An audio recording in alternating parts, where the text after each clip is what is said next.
उत्तराखंड की चौपता वैली में है एक ऐसा पहाड़ जिसे पहाड़ों का भगवान कहा जाता है, the Lord of the peaks. विश्व का सबसे ऊंचाई पे स्थित शिव मंदिर तुंगनाथ महादेव, जिसकी कहानी महाभारत से लेके रामायण तक जुड़ी है। ये कहानी है पंच केदारों की, प्रभु श्री राम की, कहानी माँ पार्वती की। ये कहानी है उत्तराखंड की एक ऐसी वैली की जहाँ आपको देखने के लिए मिलेंगे कुछ बेहद ही खूबसूरत हिमालयन विलेजेस, ये अनरियल से दिखने वाले लैंडस्केप्स और ये बड़े बड़े बर्फ से ढके पहाड़। आज की इस वर्चुअल जर्नी में हम आपको लेके चलेंगे द स्विट्जरलैंड ऑफ इंडिया कही जाने वाली चोपता वैली में। इस सफर में सिर्फ हमारी मंजिल ही नहीं बल्कि रास्ते भी उतने ही ज्यादा सीनिक होने वाले हैं। और इसकी शुरुआत हम करते हैं देहरादून से लगभग 100 किलोमीटर दूर देवप्रयाग में। दो नदियों के बीच बसे इस गांव में अलकनंदा और भागीरथी नदी संगम कर बनाती है हमारे देश की सबसे लंबी और one of the most important Holi river माँ गंगा। देवप्रयाग मार्केट की इन गलियों से होते बस कुछ कदम चल के आप पहुंचते हो देवप्रयाग संगम में। इस पवित्र संगम में गंगोत्री से निकली भागीरथी नदी और बद्रीनाथ से अलकनंदा नदी मिलकर बनाती है कुछ ऐसे नजारे।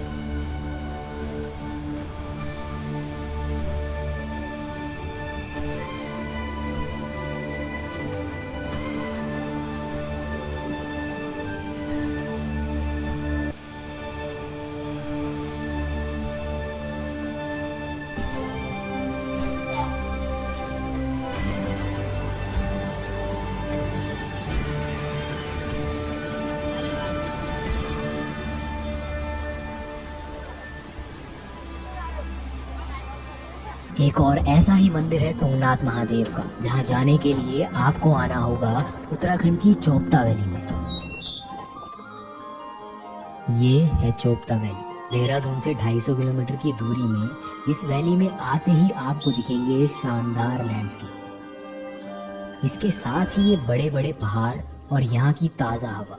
यहाँ पे चेहरे पे मास्क पोल्यूशन से बचने के लिए नहीं बल्कि ठंडी हवाओं से बचने के लिए पहना जाता है। अगर यहाँ की एयर क्वालिटी की बात करी जाए तो वो आपको 20 से 30 के बीच में ही मिलेगी, जिसे अगर देश की राजधानी से कंपेयर करें तो वो है 170 प्लस, जो कि कभी कभी 500 से भी ज्यादा चला जाता है। इसी वैली से तुंगनाथ महादेव का ट्रैक शुरू होता है और ये ट्रैक उन चुनिंदा ट्रैक्स में से है जिसे आप साल के हर महीने में कर सकते हो। जहाँ गर्मियों में आप ट्रैक कर सकते हो इन खूबसूरत बुरांस के फूलों के बीच से, वहीं बरसात में इन बादलों के बीच में, और सर्दियों में ये जगह कुछ ऐसी नजर आती है।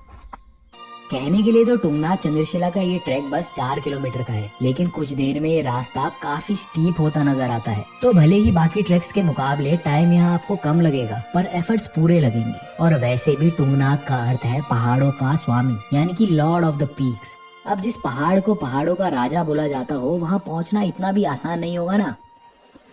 देखो एक बार देखो, जब आपकी आंखों के आगे ऐसे हेवनली नजारे हों तो थकान को साइड में रख के थोड़ी सी एक्स्ट्रा मेहनत करके you can get the views जो कि शायद एक सेट पाथ में जाके आपको कभी नहीं दिखेंगे। And we did the same thing.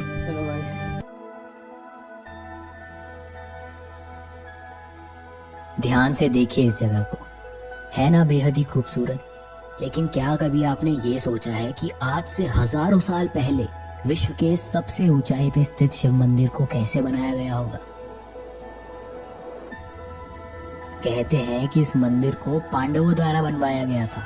Mahabharat के युद्ध में कौरवों को मारने के पाप के लिए भगवान शिव जी पांडवों से खुश नहीं थे, तो उन्होंने पांडवों को दर्शन ना देने के लिए एक बैल का रूप ले लिया। लेकिन फिर भी पांडवों ने उन्हें पहचान लिया। पांडवों की इस भक्ति से प्रसन्न होके बैल रूपी शिव के अंग 5 अलग अलग स्थानों में प्रकट हुए। पीठ केदारनाथ में, नाभि या मध्य भाग मध्य महेश्वर में, भुजाएं और हृदय यानी कि आर्म्स एंड हार्ट तुंगनाथ में, मुख यानी मुंह रुद्रनाथ में, और जटाएं यानी बाल कल्पेश्वर में।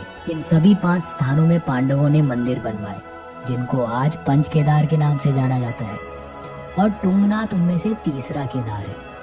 इस जगह को लेके एक और मान्यता है। कहा जाता है कि माता पार्वती ने शिव जी को अपने पति के रूप में पाने के लिए यही तपस्या की थी।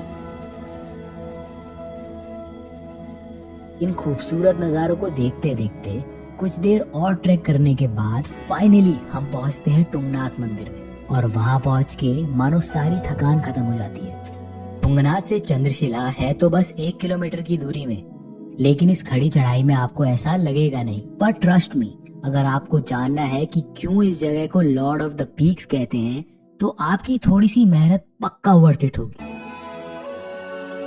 चंद्रशिला को जाना जाता है प्रभु श्री राम से। रावण एक ब्राह्मण थे और शिव जी के बहुत बड़े भक्त भी। ये बात राम जी जानते थे और ब्रह्म हत्या के पाप के प्रायश्चित के लिए उन्होंने इसी जगह में तप किया था। पीक में पहुंच के आपको दिखेगा 360 degree views of this Himalayan ranges, और अगर आपकी टाइमिंग सही हुई तो one of the best sunrises and sunsets भी।